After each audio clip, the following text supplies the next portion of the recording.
আমি বর্তমানে একটু কনফিউজড আছি।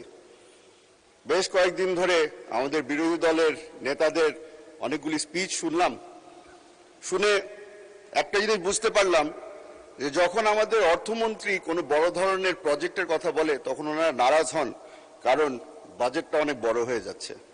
তবে ওনারা যখন বক্তৃতা দেন, বক্তৃতার সময় শেষ হয়ে যাওয়ার পরে 2 মিনিট আবদার করে নেন নিজ এলাকার ব্যাপারে কথা বলার জন্য। নিজ এলাকার ব্যাপারে কথা বলতে গিয়ে তারা বলেন, বেশিরভাগই বলেছে 4 লেনের রাস্তা লাগবে, 20টা ব্রিজ লাগবে, কিছু কাঁচা রাস্তা পাকা করতে হবে, সবকিছুই বলল।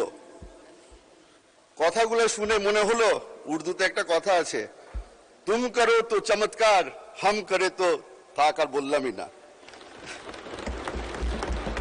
স্পিচে চলে যায় মাননীয় স্পিকার। আমার বাবা বলেছিল, a budget is a moral document, for it reveals not only what a government can afford, but it also chooses to value. আপনাকে আজকে বলে দিতে চাই, মাননীয় প্রধানমন্ত্রী তারেক রহমান সাহেবের সরকার আমাদের হিউম্যান রিসোর্সেস ডেভেলপমেন্টকে সবচেয়ে বেশি প্রাধান্য দিচ্ছে। সবাই ছোট ছোট করে বলে, একজনে বলে এডুকেশন, একজনে বলে হেলথ কেয়ার, সবকিছু যদি আপনি এক জায়গায় মিলিয়ে নেন তাহলে ওটাকে হিউম্যান রিসোর্সেস ডেভেলপমেন্টই বলা হয়। এখন এই জায়গাটায় যখন আমি আসি, আমাদের টেকনিক্যাল এডুকেশনের ব্যাপারে প্রথমবারের মতো আমি শুনতে পেরেছি যে বাংলাদেশ জাতীয়তাবাদী দলের সরকার একটি বড় অঙ্কের বাজেট আমরা তৈরি করেছি এই সেক্টরের জন্য। আমি তার কারণে ধন্যবাদ জানাই মাননীয় অর্থমন্ত্রীকে। মাননীয় স্পিকার, এই বাজেটকে ডিসক্রাইব করার সময় বিরোধী দলের নেতারা এটাকে বলেছে রিস্কি, ওভার অ্যাম্বিশাস, একবার বোধহয় শুনেছিলাম একজন বলেছিল ফ্যান্সিফুল।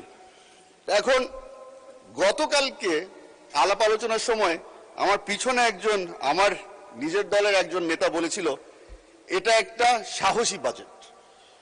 এখন আপনি হয়তো শুনে সাহসী কেন বললাম, উনি বলেছিল আপনি চিন্তা করছেন, তবে আমি একটু ব্যাখ্যা দিয়ে রাখি। আমার প্রধানমন্ত্রী আইনমন্ত্রী এনেছে চট্টগ্রাম থেকে, সাহসের কমতি ওখানে কোনো সময় হয় না। আলহামদুলিল্লাহ। আইনমন্ত্রী না, অর্থমন্ত্রী, সরি, অর্থমন্ত্রী। মাননীয় স্পিকার, আমি আপনার থেকে বেশি সময় নিব না, কারণ আমার নিজ এলাকারও কিছু বিষয় আপনার সামনে তুলে ধরতে চাই যেটা ন্যাশনাল ইম্পর্টেন্সের সাথে চলে আসে। আমাদের বিরোধী দলের অনেকেই বলেছে যে আমাদের ট্যাক্স কালেকশন নিয়ে অনেক জায়গায় আমাদের ঘাটতি আছে। ওনারা আমাদেরকে বারবার করে প্রবলেম দিচ্ছে, সলিউশন দিচ্ছে না। আমি আজকে ছোট একটা সলিউশন নিয়ে এসেছি। রাঙ্গুনিয়া চট্টগ্রাম 7 আসনের সবচেয়ে বড় সমস্যা বর্তমানে হচ্ছে অবৈধ বালি এক্সট্রাকশন। এটা হয়তো আমাদের এখানে সংসদ সদস্য অনেকেই আছে যাদের এলাকায় একই ধরনের সমস্যা ঘটছে। আমি একটু, অনেকে বলেছে না আপনাকে যে এই বাজেটটা খালি প্রফিট অ্যান্ড লসের ব্যাপার না, আমি একটু প্রফিট আর লসের ব্যাপারে আসি।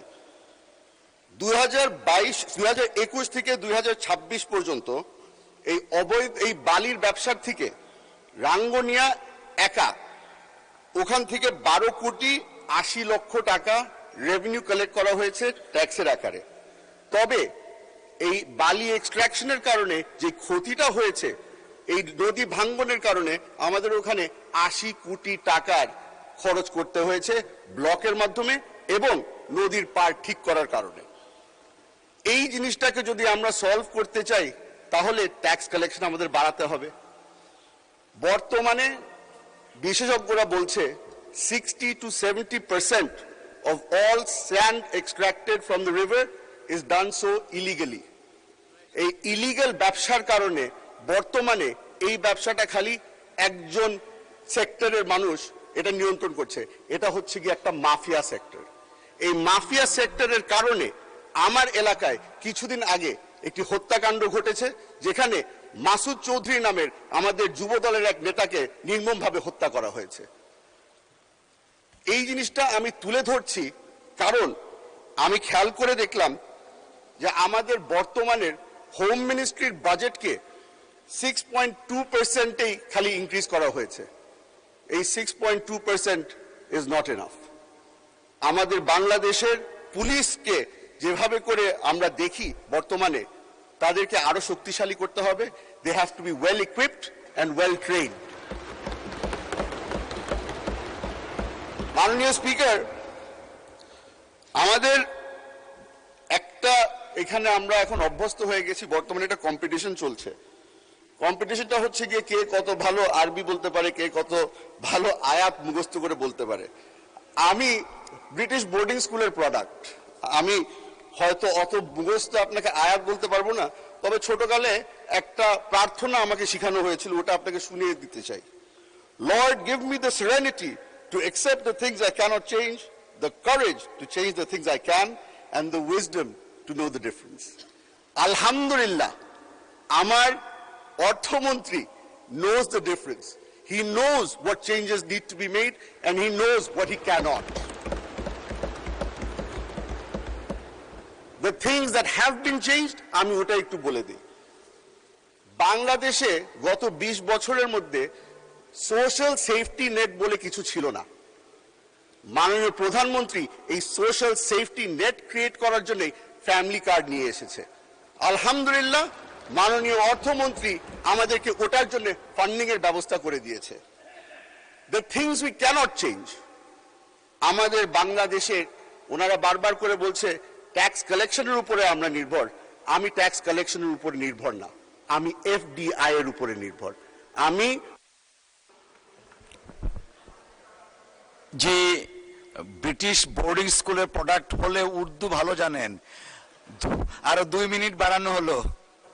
মাননীয় স্পিকার, এখানে বসে বসে অনেকখানি উর্দু শিখে ফেলেছি।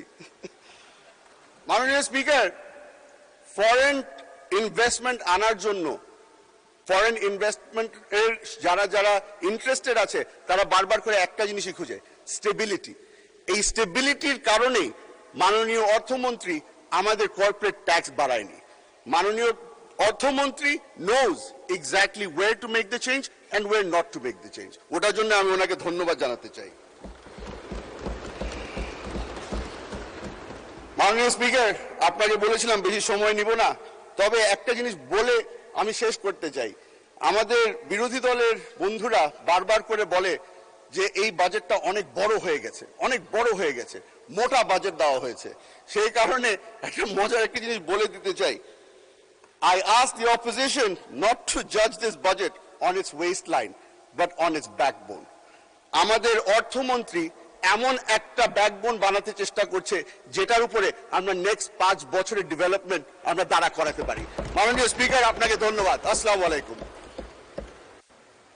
ধন্যবাদ মাননীয় সদস্য।